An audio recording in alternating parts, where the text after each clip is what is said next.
তবুও সারাটা রাত ঘুমাতে পারিনি। আপনাদের উদ্দেশ্যে এই কারণেই শেয়ার করলাম যে আশেপাশে পরিস্থিতি যেমনই হোক না কেন, মা যদি দুঃখে থাকে তার গর্ভের শিশু কিন্তু মায়ের থেকেও বেশি কষ্ট পায়। প্রেগনেন্সি জার্নির আরও একটি নতুন টিপস শেয়ার করব বলে আপনাদের সম্মুখে আজকে হাজির হলাম।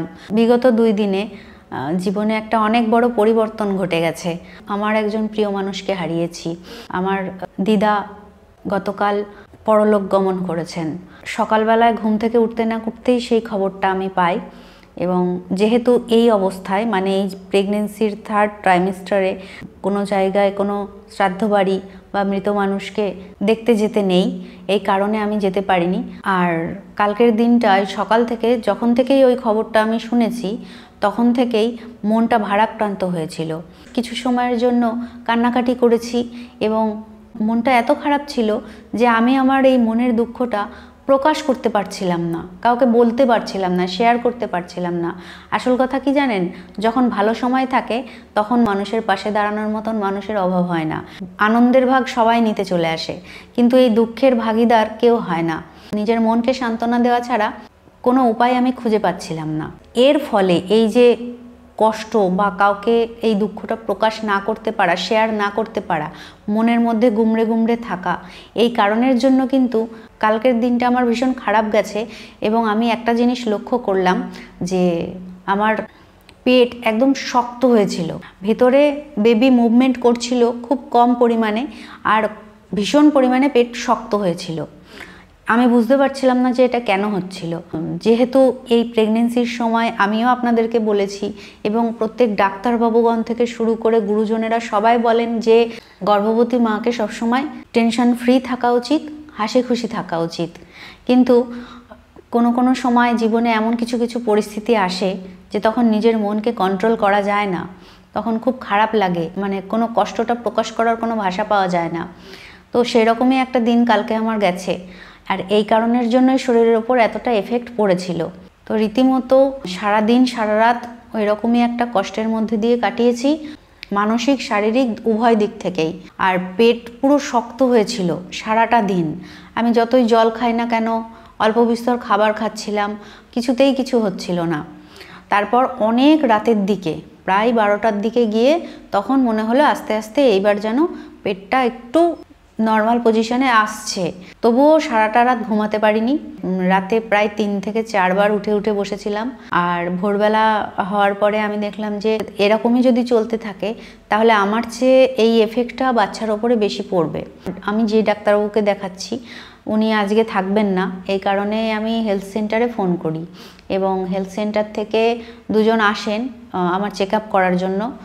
আর তারা এসে চেক আপ করেন, বাচ্চার হার্টবিট দেখেন। তো হার্টবিট ঠিক আছে। যেহেতু আমি ওই কালকে ভীষণ কষ্ট পেয়েছি, কান্নাকাটি করেছি, এই কারণের জন্য এই যে এফেক্টটা পুরোটা বাচ্চার ওপর পড়েছে।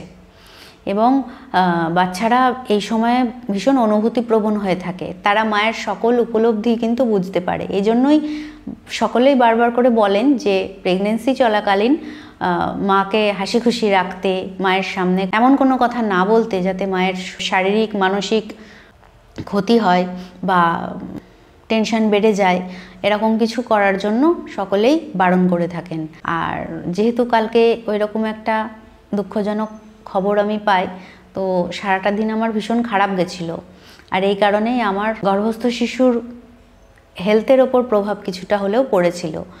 আর তারপর আজকে যখন ওনারা এলেন, চেক আপ করলেন, বললেন যে সব ঠিক আছে, হার্টবিটও ঠিকঠাক আছে, কোনো অসুবিধা নেই, কিন্তু সাবধানে থাকতে হবে। এখন নিজের জন্য না হোক, যে গর্ভে আছে তার জন্য হলেও আমাকে কন্ট্রোল করতে হবে সব ইমোশনগুলো, আনন্দে থাকার চেষ্টা করতে হবে।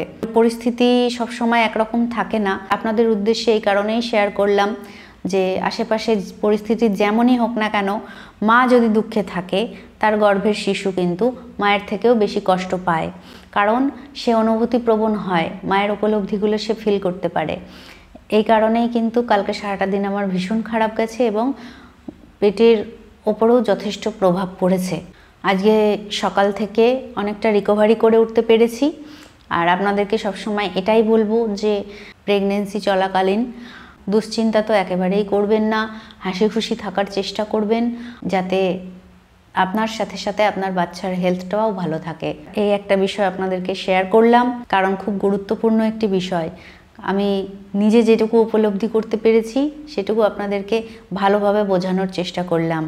আর এই সময়ে 3rd ট্রাইমেস্টার, প্রেগনেন্সির একদম শেষের দিকের জার্নি, কয়েক সপ্তাহ অপেক্ষা, তারপরেই কিন্তু ডেলিভারির সময় এগিয়ে আসে। এই কারণে আরও বেশি করে সতর্ক থাকা উচিত। আর এই সময় হঠাৎ করে যদি দেখেন যে পেট শক্ত হয়ে আছে, বেবির মুভমেন্টটা আপনারা সারাদিনে লক্ষ্য করবেন। কালকে যেহেতু এরকম একটা পরিস্থিতি ছিল, এই কারণে বেবি অনেক কম মুভমেন্ট করেছে। তো আজকে থেকে আবার সবটাই নর্মাল আছে। তো এরকম যদি কখনো হয় তাহলে বেবির মুভমেন্টটা লক্ষ্য করবেন। বেবির যদি মুভমেন্ট ঠিকঠাক থাকে, নর্মাল থাকে, তাহলে দুশ্চিন্তা করার কোনো বিষয় নেই। কিন্তু যদি দেখেন পেট শক্ত হয়ে আছে এবং তার সাথে সাথে বেবি মুভমেন্ট খুব কমে গেছে বা বেবি মুভমেন্ট নেই বললেই চলে, তাহলে কিন্তু সঙ্গে সঙ্গে ডাক্তারের সাথে যোগাযোগ করবেন, নিকটবর্তী হসপিটাল বা নার্সিংহোমে যোগাযোগ করবেন।